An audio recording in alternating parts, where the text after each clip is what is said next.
What's going on, Flicks Talkers? Welcome back to another movie review, this time for Happiest Season, which did come out November 25th, 2020, and it is streaming now on Hulu. Now, this film is written and directed by Clea Duvall. You guys probably remember her from The Faculty. She's also in Argo, so she's an actress that jumped behind, into the director's seat. And I'm gonna let you guys know what I thought of her style and if this is a movie that you guys should check out during this holiday season. And this film does star Kristen Stewart as Abby, Mackenzie Davis as Harper, Alison Brie as Sloane, and Aubrey Plaza as Riley. And the quick synopsis for Happiest Season is a holiday romantic comedy that captures the range of emotions tied to wanting your family's acceptance, being true to yourself, and trying not to ruin Christmas. Alright guys, now before we get into my review for Happiest Season, make sure you are hitting that thumbs up if you guys do appreciate movie reviews or movie news content. And if you guys are new to the channel, I would appreciate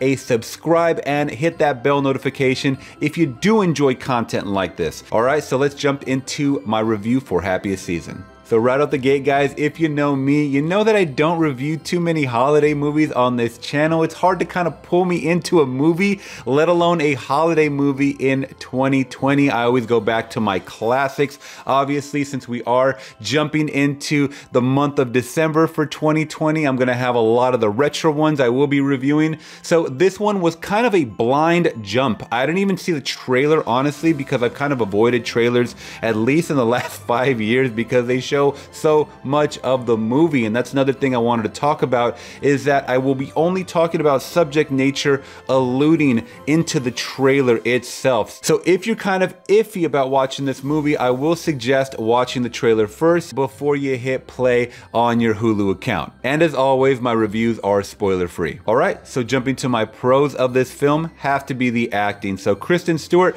someone that I've seen a lot of movies, a lot of her works, but I'm not really too much of a fan as far as her acting range goes, but this role as Abby I thought fit perfectly. She was someone that definitely was, someone that I could see day-to-day life. I could feel once again some of the anxiousness, some of the surprises that she was going through, a lot of the turmoil that she had to go through being hidden in the background as far as Harper's girlfriend, and having to battle with coming out to her parents that are no longer in the picture. I will just say, going to her girlfriend Harper's family's house for the holiday season. I think it's like 5 days before Christmas, and it's an extreme shift. We're talking about a conservative family to the T. You have the father, Ted, played by VICTOR GARBER, and I loved his performance in Power on Stars. I absolutely love that series. So seeing him in more of,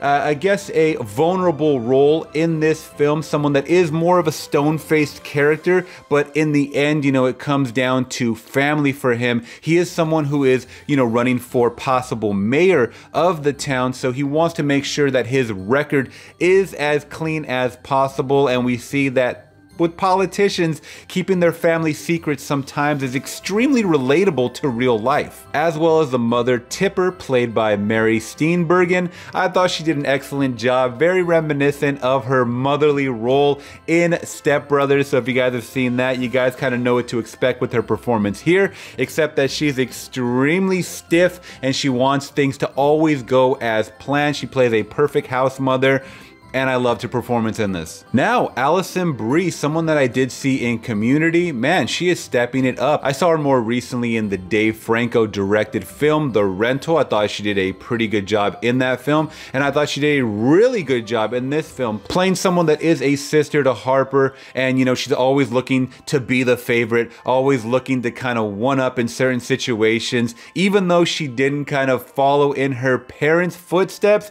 she's really trying to shine in this one with the perfect family dynamic, and it's really funny when they're kind of competing, going at it, trying to see who is the top dog. And jumping to a notable mention of Jane, played by Mary Holland. Now, this is someone that I have never seen before, but I thought her performance was extremely funny as the quirky sister, someone that's just kind of battling with her own acceptance and trying to fit into the family dynamic. Maybe not trying to be the favorite, but just trying to say that, hey, I'm here, I'm willing to, take take a bullet for this family, trying to just be the holiday cheer. And I thought her performance in this was great. Also, another pro of mine, guys, with some of the situational humor, of course, is, you know, getting into certain things that I guess are out of the norm, especially when it comes to a character like Abby. She's definitely someone that's a little more reserved. She's quiet. She just wants to be with Harper, but she's definitely trying to please her during these holiday times. She also wants to take her relationship with Harper to the next level. So trying to find that, as well as being someone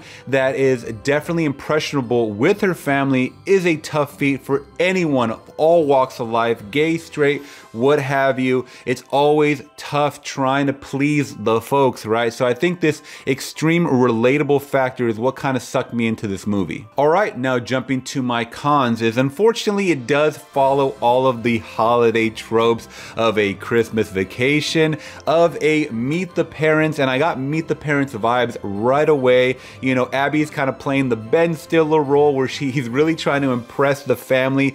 You know, Robert De Niro as the stickler, hard-ass dad, and just try to fit into this conservative family once again, where they like to do things by the book. They really care about what people think. They really care about their social media presence, and that's kind of a funny side gag that the mom tipper always kind of pushes in there about Instagram presences and whatnot. So on that note, and once again, even though there's a lot of predictable things that happen in this movie, I mean, I was watching this with my girlfriend, and we kind of seen movies like this before, and I don't do too many reviews on them because they are extremely cliche, once again, or predictable, and I always compare them to other movies, but that's totally fine. I mean, there's only so many things that you can do during the holidays and these quirky situations, right, that will be recorded and cemented through history, movie history. It's fine. It is what it is, and I think that did kind of have a little sway on my score in the final outcome after watching this film. The only other twist factor was that it was a lesbian couple they were focusing on,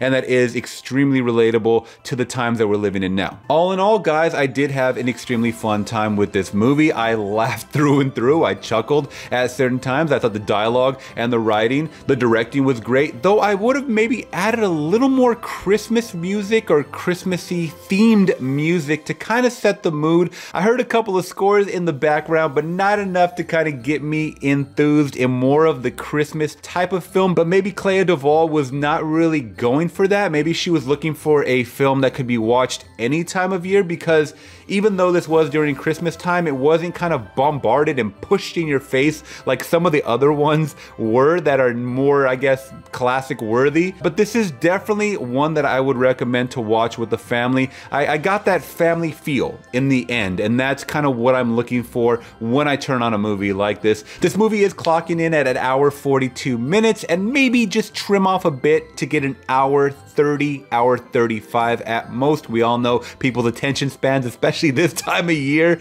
when a lot of things are going on in 2020, can be tough, guys. But all in all, I would definitely recommend Happiest Season, and I will give this film a 3.5 out of 5. All right, guys, have you seen Happiest Season, or do you plan to watch it based on my review? Let me know in the comments below. And once again, if you guys could hit that thumbs up, it always does help the channel, and make sure to hit that subscribe and bell notification to join the Flix Talk family and get notified about more content like this. All right, guys, till next review, I'm gone. Peace.